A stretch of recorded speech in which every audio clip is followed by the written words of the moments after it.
ఇస్తున్నారా, లేదా వారికి సంతృప్తికరమైన పునరావాస ప్రణాళిక అమలవుతుందా, బలవంతంగా భూములు లాక్కుంటున్నారా, ప్రజల మీద ఒత్తిడి ఉందా, ఇవన్నీ ఫ్యాక్టర్స్ తేలాలి.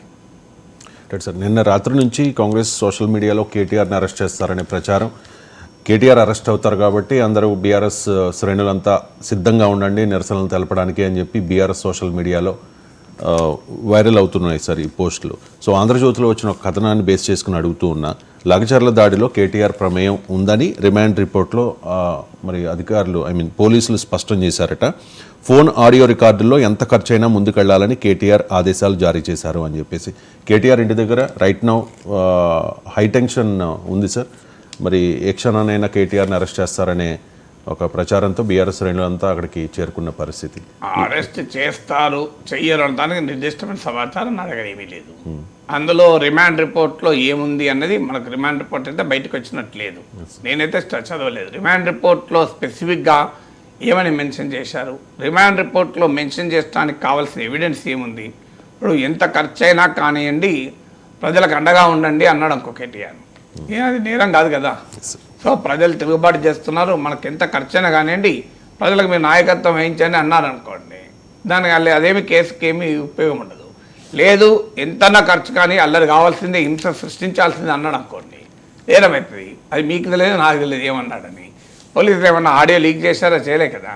మరి కోర్టు ముందు ఆడియో సంభాషణలు ప్రవేశపెట్టారా, ఈ ఆడియో సంభాషణలకు నిలవాలా. ఇప్పుడు మనం ఓటుకు నోటు కుంభకోణం చూడలేదా. సో ఆడియోలో ఏమున్నది, మా చంద్రబాబు నాయుడు టోన్లో మై పీపుల్ బ్రీఫ్డ్ మీ అని ఉంది. ఏమైంది ఆయన మీద ఏమన్నా అయిందా, రేవంత్ రెడ్డి మీద కూడా ఏం కాలే కదా. సో అందువల్ల అసలు ఏముంది ఎవిడెన్స్, ఆ ఎవిడెన్స్ కోర్ట్ ఆఫ్ లాలో నిలబడుతుందా లేదా అని. ఇక అరెస్ట్ అంటారా, అరెస్ట్ చేయొచ్చు, ఏముంది అందులో. అరెస్ట్ చేయడం అనేది పెద్ద మన క్రిమినల్ జస్టిస్ సిస్టంలో అసాధ్యమైనది ఏమీ కాదు కదా.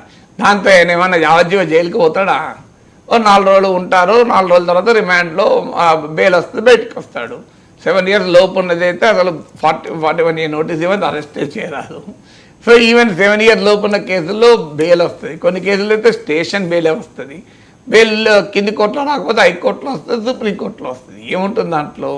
అందువల్ల ఇది ఒక పొలిటికల్ యాక్షన్ థ్రిల్లర్గా మీడియాలో ప్రజెంట్ అవ్వడం తప్ప అరెస్ట్ అయితే ఏమవుతుంది దానికి అన్న రాజకీయ నాయకులు అరెస్ట్లో భయపడతారా.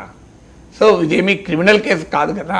ఏదైనా భయంకరమైన అవినీతి కేసులకే జైలుకి వెళ్తే భయపడతలేరు. ఇదేమున్నది, ప్రజల ప్రతిఘటన, ప్రజల నాయకత్వం అవుతుంది, మమ్మల్ని అరెస్ట్ చేస్తున్నారు వాళ్ళు అంటారు. లేదు మీరు ప్రభుత్వాన్ని నష్ట ప్రజలకు కుట్రమని అరెస్ట్ చేస్తున్నారు వీళ్ళు అంటారు. అంతే తప్ప కామన్ పీపుల్కు పెద్ద సీరియస్గా తీసుకొని దీనిపైన తలకిందులు ఏమవుతుంది. సో అరెస్ట్ అంటూ చేస్తే రాష్ట్రం అంతా వాళ్ళు బీఆర్ఎస్ వాళ్ళు నిరసన జరుపుతారు. సో ఇదొక రెగ్యులర్ పొలిటికల్ ప్రాసెస్. అందుకే అదేమీ ఎర్త్ షేకింగ్ డెవలప్మెంట్గా ఉంటుందని నేను అనుకోను. అరెస్ట్ అయినా ఎర్త్ షేకింగ్ కాదు, అరెస్ట్ కాకపోయినా ఎర్త్ షేకింగ్ కాదు.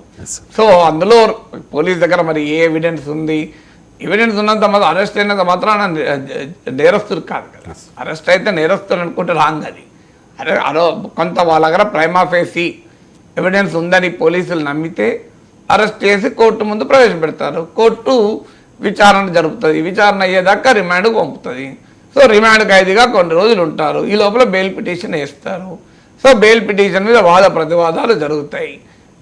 బెయిల్ కొన్ని సూత్రాలు ఉంటాయి. ఒకటి, దేశం విడిచిపోతాడా పోడా, కేటీఆర్ దేశం విడిచిపోడు. 2, ఆయన కనుక ఈ బయటికి వదిలేస్తే సాక్షుల్ని ప్రభావితం చేస్తాడా, సాక్ష్యాధారాల్ని తారుమారు చేస్తాడా, 3వది. 4వది, మళ్ళీ ఈ రకమైన నేరం చేసే ప్రమాదం ఉందా. ఈ 3 ఆధారంగా చేసుకుని బెయిల్ను ప్రభుత్వం అపోజ్ చేస్తుంది. కేటీఆర్ తరఫున లాయర్ డిఫెండ్ చేసుకుంటాడు, కోర్టు ఏదో దాని మీద తీర్పు చెప్తుంది. కింది కోర్టులో తీరకపోతే హైకోర్టుకు పోతారు, హైకోర్టు కాకపోతే సుప్రీంకోర్టు పోతారు. ఈలోగా 10 రోజులు 15 రోజులు జైలు ఉంటారు, బయటికి వస్తారు. పెద్ద ఎత్తున వేలాది మంది బీఆర్ఎస్ కార్యకర్తలు వెళ్ళి స్వాగతం పలికి తీసుకొస్తారు. తర్వాత కేటీఆర్ ఉపన్యాసం ఇస్తాడు, నా అరెస్టుతో రేవంత్ పతనం మొదలైందని.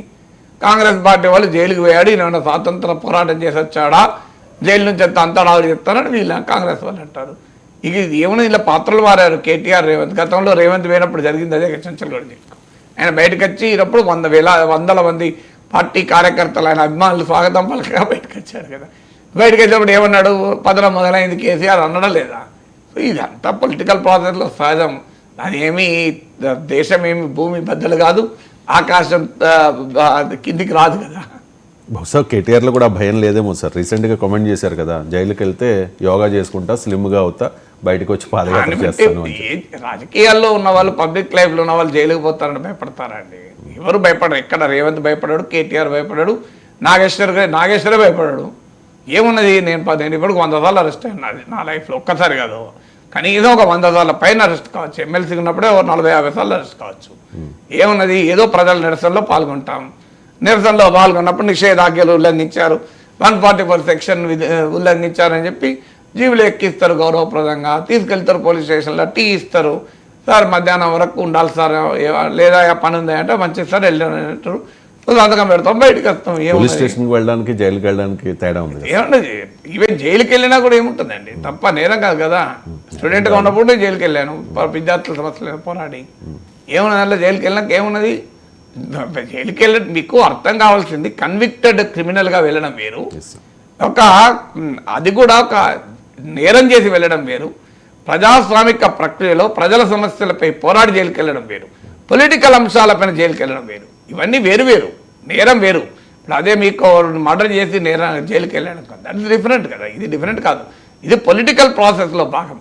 నేను వెళ్ళాను ముషిరాబాద్ జైల్లో కూడా ఉన్నాను 2-3 రోజులు. దేనికి వెళ్ళాను? ఆ స్కాలర్షిప్ల సమస్యలపైన, పిల్లల విద్యార్థుల సమస్యలపైన పోరాడినప్పుడు ఎందుకు జైలుకు పంపుతారు అంటే, మళ్ళీ బయట నుండి ఇంకెక్కువ వేల సంఖ్యలో జనాన్ని ఆర్గనైజ్ చేస్తారు, విద్యార్థి నాయకుడు కదా అని చెప్పి లోపల ఇస్తారు. 3 రోజులు అయితే ఈ లోపల చల్లారిపోతుంది అని, మొత్తం చల్లారినాక బయటకు వదిలేండ్రు. ఏమున్నదల్లా? సో ఏంటి ఈ ఆరోపణ? సో విద్యార్థులు రెచ్చగొట్టాడు, వాళ్ళు రెచ్చిపోయి ఉన్నారు, నేను రెచ్చగొట్టేది ఉన్నది. వాళ్ళు రెచ్చిపోయారు కనుకనే మేము నాయకత్వం వహించాం. వాళ్ళు ప్రశాంతంగా మెడిటేషన్ చేసుకుంటే మేము నాయకత్వం వహించగలమా? సో అందువల్ల ఇది that's a part of democratic activity కదా. అందువల్ల డెమోక్రటిక్ యాక్టివిటీలో ప్రజల సమస్యలపైన కానీ రాజకీయ ప్రక్రియలో భాగం, కానీ రాజకీయ ప్రక్రియలో భాగం ఇది. బీఆర్ఎస్ ప్రజా సమస్య అనొచ్చు, కొంత ప్రజా సమస్య ఉంది, రాజకీయ ప్రక్రియ ఉంది. అందువల్ల ఇది ఏమీ క్రైమ్ కన్విక్షన్ కాదు కదా, ఇదేమీ మర్డర్లు కావు, దొమ్మిలు కాదు, గృహదానాలు కాదు కదా. సార్ ఇక నెక్స్ట్ టాపిక్ వచ్చి తెలంగాణ